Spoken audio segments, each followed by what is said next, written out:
A lot of folks hear the top whatever percent and think it's this immutable and fixed group of select people that all have billions of dollars, the Bezoses or the Buffetts of the world. While those people are technically in the top 10% of Americans financially, they are not really an accurate picture of who is in the top 10%. I am so excited because the truth of what it takes to be part of the top 10% might surprise you. Fortunately, thanks to recent data from the Federal Reserve's Survey of Consumer Finances, thanks to Yahoo Finance, and thanks to MoneyWise, we now have an accurate look into what net worth makes someone in the top 10% of Americans financially. We're gonna dive into what that takes, as well as some other benchmarks in this video, as well as how you can figure out where you stand financially and where you might be able to level up until you are in the top 10% of Americans. One way to be part of the top 10% of our favorite viewers is to like this video because it really helps us out and we think you should. With that, let's dive right in. The first key thing we have to address is that being in the top 10%, or really any percentage for that matter, is a measure of someone's net worth, not their income. Your net worth is made up of what you own, those are your assets, minus what you owe, those are your liabilities. Assets are gonna be things like investments and real estate, and your liabilities are things like your debts and your mortgage. If you want a little bit of help getting started with figuring out what your net worth is, we actually have a net worth template that is free to use, as well as a more robust tool that you can use at learn.moneyguy.com. Now that we know what net worth actually is, let's look at the numbers. How much money do you actually need to be in the top 10%?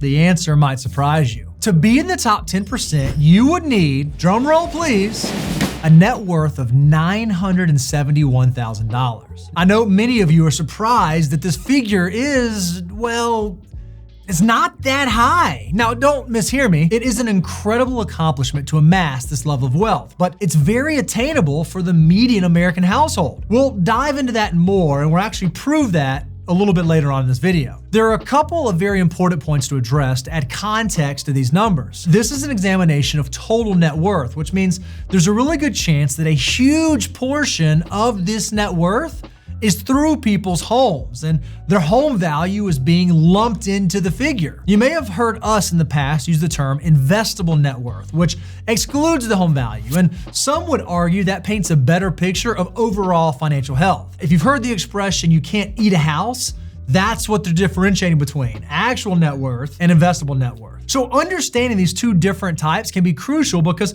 they serve different purposes in financial planning. Your total net worth gives you the big picture of your overall financial health, while your investable net worth shows what resources you actually have at your disposal. The other key thing to note, and so many people misunderstand this, is that your net worth and your income are not the same thing. A lot of people assume that being in the top 10%, 5%, or even top 1% is about having a huge income. They'll say something like, if I make $500,000 a year, that must mean that I'm a 1%er. That's not exactly how it works. We're talking about net worth, not income. Again, net worth is what you own minus what you owe. And while income and net worth are related, they're not all that tightly linked. Statistically, the correlation between income and net worth is only about 0.56, which means that there is a positive relationship, but not a super strong one. While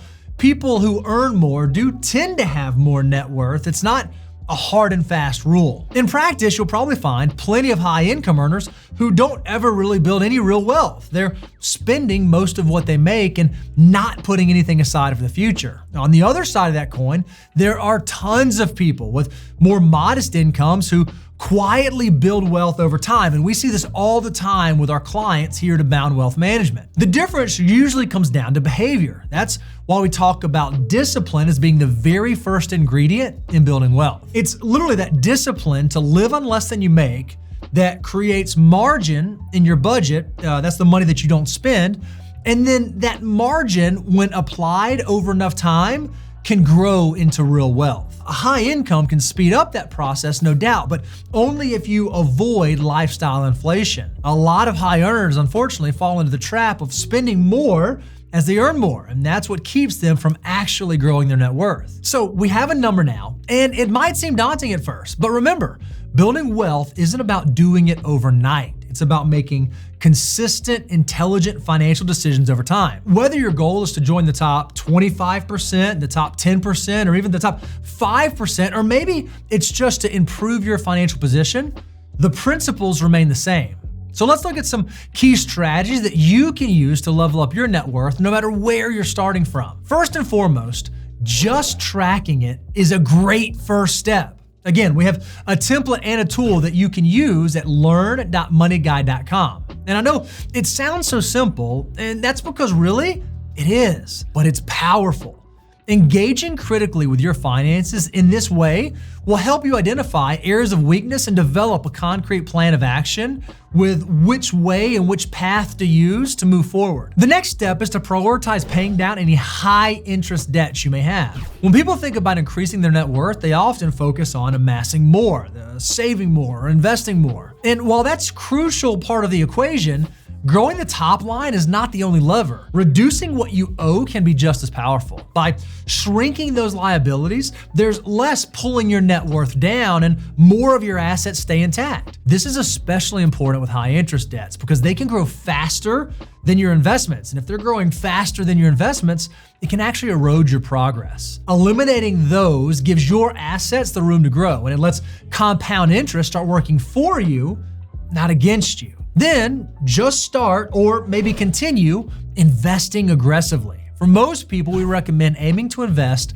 25% of your gross income. I know this might sound like a lot, but even on modest incomes, maintaining that savings rate can lead to an impressive wealth accumulation over time. And in fact, you'll actually naturally ascend through these levels as you continue to invest. To give us some context, I want you to think about these numbers. To be in the top 25% of Americans financially, you need a net worth of $340,000. To be in the top 5%, you need a net worth of $1.2 million. And remember, the top 10% is just under $1 million at $971,000. I want you to keep these numbers in mind. So let's use an example to demonstrate how you might work through this as an average American. We're gonna assume this is just investable net worth, so that way we can keep it simple and straightforward. And we're gonna use the median household income in America right now, which is right around $80,000 a year. So if you make $80,000 a year and you have a savings rate of 25% of your gross income, that means you'd be saving $20,000 a year or $1,667 a month. Even if we assume a modest 8% annual rate of return, this hypothetical investor would cross $340,000. Remember, that's the top 25% in just 11 years. From there, it only takes 9 more years to get to $971,000 and move into the top 10%. That's 2 years less and to be worth over $600,000 more. So that's 20 years total, which is very doable over the course of a 40-year working career, even if you didn't start until your 30s. And what's really crazy is how fast you can jump to the top 5%. Crossing that 1.2 million 5% figure only takes another 2 years. This remarkable acceleration in wealth accumulation demonstrates the power of compound interest and consistent investing over time, showing that joining the ranks of America's wealthiest isn't just about high salaries, but about making smart financial decisions and staying the course. But we know the market doesn't return at even 8% annually. To protect your net worth from market swings, it's important to hold a mix of more conservative assets along with your growth investments. Volatility is a normal part of investing, and your net worth will likely be lower in some years and there will be little peaks and valleys along the way, but it doesn't have to derail your progress. By maintaining a cash buffer in an emergency fund,